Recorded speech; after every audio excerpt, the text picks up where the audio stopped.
ಕಲಬುರಗಿ ಲೋಕಸಭಾ ಚುನಾವಣಾ ಪ್ರಚಾರ ನಿಮಿತ್ತವಾಗಿ ಅಫಜಲ್ಪುರ ವಿಧಾನಸಭಾ ಮತಕ್ಷೇತ್ರದಲ್ಲಿ ಭಾರೀ ಬಹಿರಂಗ ಸಭೆ ಕೆಲವೇ ಗಂಟೆಗಳಲ್ಲಿ ಪ್ರಾರಂಭವಾಗುವುದು. ಈ ಕಾರ್ಯಕ್ರಮದಲ್ಲಿ ಎಐಸಿಸಿ ಅಧ್ಯಕ್ಷರಾದ ಮಲ್ಲಿಕಾರ್ಜುನ ಖರ್ಗೆ ಅವರು ಮತ್ತು ಮುಖ್ಯಮಂತ್ರಿಗಳಾದ ಸಿದ್ದರಾಮಯ್ಯ, ಲೋಕಸಭಾ ಅಭ್ಯರ್ಥಿ ರಾಧಾಕೃಷ್ಣ ದೊಡ್ಡಮನಿ, ಗುಲ್ಬರ್ಗಾ ಉಸ್ತುವಾರಿ ಸಚಿವರಾದ ಪ್ರಿಯಾಂಕ ಖರ್ಗೆ, ಸಚಿವರುಗಳು ಮತ್ತು ಶಾಸಕರು ಭಾಗಿಯಾಗಲಿದ್ದಾರೆ.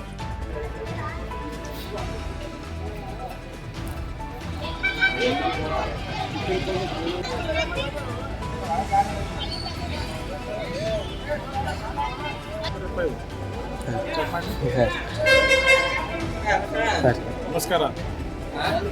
ನಮ್ಮ ಅಫಜಲ್ಪುರ ತಾಲೂಕಿನ ಎಲ್ಲ ಸಮಸ್ತ ಜನತೆಗಳನ್ನು ಇವತ್ತು ಮಲ್ಲಿಕಾರ್ಜುನ ಖರ್ಗೆ ಸಾಹೇಬರು, ಸಿದ್ದರಾಮಯ್ಯ ಸಾಹೇಬರು ಬರ್ತಾ ಇದ್ದಾರೆ. ಕನಿಷ್ಠ 15ರಿಂದ 20,000 ಜನ ಅರೇಂಜ್ಮೆಂಟ್ ಇದೆ.